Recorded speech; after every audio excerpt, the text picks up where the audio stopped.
Malakas ang ulan dito guys sa may party ng Tagkawayan. Ayan. So naka ano lang tayo, naka hazard. And then at the same time maintain lang natin ang 40 yung takbo kasi madulas po ang kalsada. Ayan. Nandito po tayo sa Quirino Highway. Ayan, sobrang lakas po ng ulan. So, basta tuloy-tuloy lang, makakarating din tayo sa ating pupuntahan. Huwag lang tumigil. Kahit medyo mabagal, kagaya ng ating ginagawa sa ating negosyo, kahit medyo mabagal, pero at least tuloy-tuloy, sigurado makakarating din tayo guys. So kung makikita nyo guys, ayan lang yung takbo ko. Ayan oh. Ayan, yung speed natin 40 lang no? Kasi mahirap na, madulas po ang kalsada.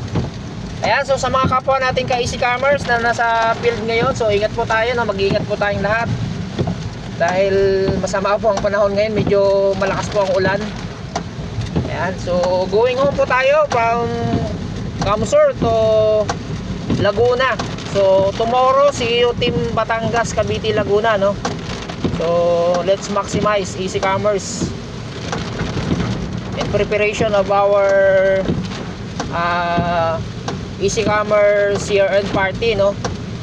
So kaya mag-ikot tayo bukas para at least makausap natin yung ating mga leaders from Easy Commerce Batangas, Cavite, Laguna. So ingat guys, ingat po. Ayan. Bye bye. Yan lang muna no, update. Sobrang lakas ng ulan.